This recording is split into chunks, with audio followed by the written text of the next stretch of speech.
Who'd have thought that the AI apocalypse wouldn't just be that it's going to fry our brains and leave us withered husks, ever gratifying ourselves strapped into the matrix. It's also going to destroy the stock market before we get there. Scott Galloway warns stock market is a late-stage bubble. Stock market, late-stage bubble. America right now is a giant bet on AI. Indeed. That's why we've seen prominent individuals say things like we should get rid of all IP law, which is nuts. Because we're trying to be competitive with China and other countries. I got to tell you, my friends, I have been tracking the AI story for some time. We now have the Sora 2 video model. I don't know if you've seen these videos of Jake Paul, which apparently he intentionally had put out. Like, Jake Paul apparently invested in OpenAI or something. The story I haven't looked into it too much, but my general understanding is he wants people to make these AI videos of him. You're getting these crazy videos that look absolutely real. And my prediction was that, like a year ago, within maybe 3 to 5 years, we'll be at the point where you will be able to click a microphone button and say, auto-generate me a movie where Spider-Man goes to outer space and fights Predator or something, and it'll make it. You'll get like it'll be called like Disney AI. It's too lame of a name, but who knows? Everyone's calling everything plus, right? And then you'll be like, I want to see the Hulk in a rom-com, and it'll make it. Already, these videos that we're seeing from Sora 2, you can generate 8-second long videos or more, but it takes like 10 minutes to make. But these videos, they're nuts. They're absolutely insane. Now, the question is, why is the stock market betting so much on all these different AI companies? Because they're not going to last. Scott Galloway warns it's a late-stage bubble. But what's actually happening is everybody is gambling on which one they think is going to win. Like with the dot-com bubble, a handful of these companies survived and became extremely valuable, depending on when you exited. Amazon's just getting bigger and bigger and bigger. So right now, people are looking at these various AI companies and they're saying, which one do we think is going to be the cream of the crop, the best of the best, and actually succeed and take over the next iteration of media? That's a big question, but it will happen because it makes no sense that we have so many different AI companies. You don't need them. Right now, what's happening is with like ChatGPT, they suck. Dude, ChatGPT is just the stupidest. I want to say this, OpenAI. ChatGPT is like talking to an actual retard. No joke. What did I ask it yesterday? Something really dumb. We were like in the car driving back from dinner, and then I made a joke about a stupid dad joke where I was like, "Look, a building," or I was like, "They're building something. What are they building? A building." And then I was like, "Why call it a building and not a built?" And then my wife was like, how many nouns actually are verbs at the same time with ing like that? I said, we'll look it up because it's like seemingly infinite, right? And so I asked ChatGPT and it gives me a list of 25 nouns that are also verbs. Like streaming is a good example.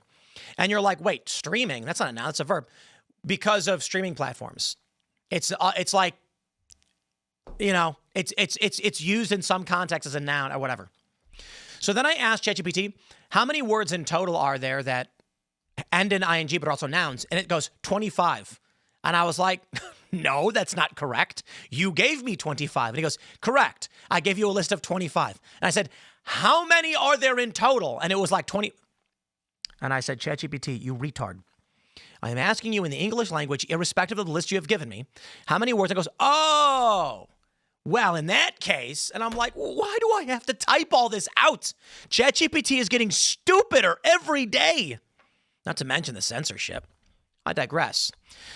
Mediaite writes from the show, analysts are sounding alarm about these circular deals. As we talked about previously, it feels very AOL, Purchase Pro circa last century. Swisher began adding a small network of companies pouring money into each other's coffers, just fueling an AI bubble. They're all waiting to make money. They're all desperate to make money to back this up. Now NVIDIA is also investing in XAI's latest funding round. They're all propping each other up with the same $5, essentially. You guys ever see the Three Stooges thing? Where he's like, Hey, you owe me $20. And he goes, okay, wait, you owe me $20. Okay, now what about the $20 you owe me? And they pass the money around to each other and it clears their debt. It's kind of like this. NVIDIA gets $5. XAI, buys NVIDIA, and then NVIDIA buys XAI. There's been some great stories showing all the interconnections, especially charts, and it's really quite something. Someone called me when I said it was round tripping. They're like, that someone at one of these companies said, that's really rude. I said, would you prefer I use circle jerk? They were like, no, stick with round tripping. So anyway, there you have it, circle jerk.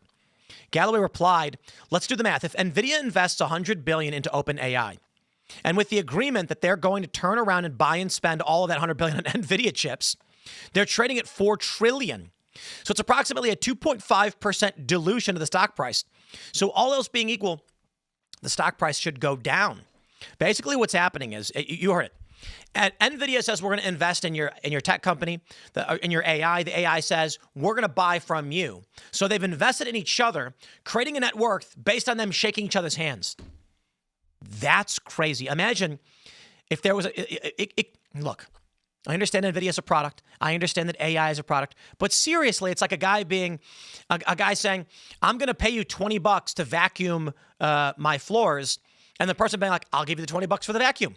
You're like, what's going on here? What's the real value? Bro, you could literally just be like, hey, here's a vacuum, clean the floor. Can I ask you, I saw Ken Griffin talking. Seems like a grumpy fella. Smart guy, that's what I'm saying, blah, blah, blah. Okay, so we get it. Right now, the real war, there's a propping up of the market and a bet that AI is going to win. Let me show you some of this crazy stuff that we got so far. AI game companion. There's some video game, apparently, this guy, Mitch Mannix. It's a video game where you actually just talk to this woman. I don't know why the website, what is going on with YouTube? It's all broken. So, thought I'd update you real quick.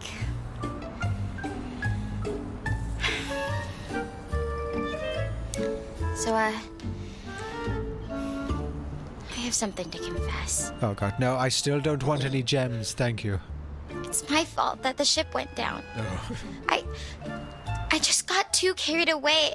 I just wanted the best field data possible. Where's my silly face? Transmitting message.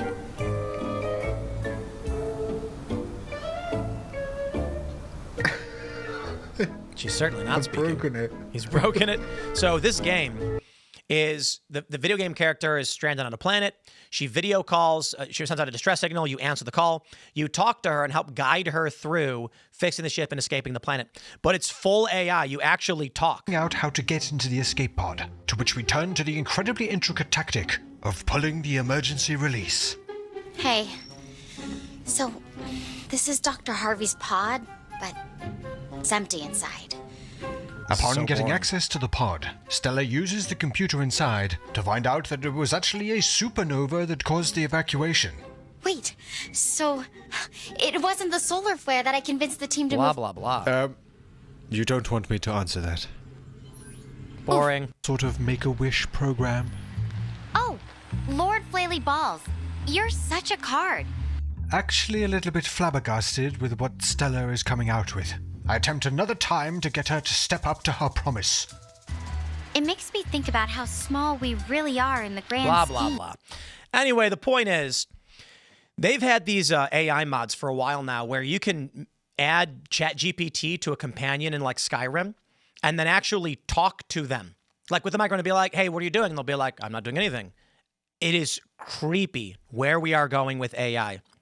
Now, another component of this story, as we're talking about the NVIDIA stuff and the market crash, is the Jensen Huang, the CEO, says he'll pay Trump's $100,000 H-1B fine so he can keep hiring foreign workers instead of Americans. Now, here's what I'll add. That's the point. If you really need the H-1B, you can afford to pay it. If there's somebody you want to hire and they want $500,000, you're going to be like, okay, I guess I'll pay the $100K to get this person. Because the problem with the H-1Bs was hiring like bank tellers and like managers for Dairy Queen or whatever. But anyway, here's the point. NVIDIA, these are the big companies. AI is rapidly transforming everything. We are cooked.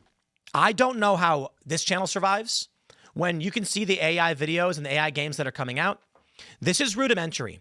This like cringe game Count the occasional curious grasshopper. They're pretty bold here. with like some half Wait a minute, Asian there's woman. grasshoppers on this alien planet? Don't you think that's a bit coincidental? Are you sure you didn't have too many edibles and fall over in the garden? Hey, no edibles here, I swear. And definitely not in some garden, unless you count this whole alien planet as one giant weird garden. Stella, ever the optimist. Thinks back. Anyway, what is this? This is what caused me the problems, view stats. Anyway, that's the point, right? The market's not going to exist when for a handful of bucks, you can plug your brain in and hang out with your Asian waifu lady. So, I don't know. I'm a little all over the place on this one, but I saw this and I thought, yeah, the market's going to crash for a variety of reasons. And it's not just that they're propping each other up, but also largely because liberals are going to leave the market. You don't have customers anymore. They're going to live in World of Warcraft. They're going to, at least they'll not be overweight, I guess.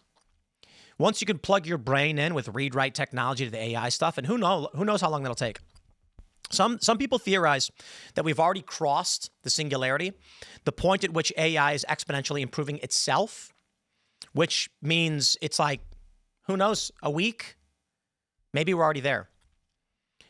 AI will be able to advance technology for us. It'll solve the puzzle for us. Like when you're playing solitaire and you get to the last, you found the last ace or whatever, and it's like, would you like to solve the puzzle? You click yes, it just does it automatically. That's what AI is going to do.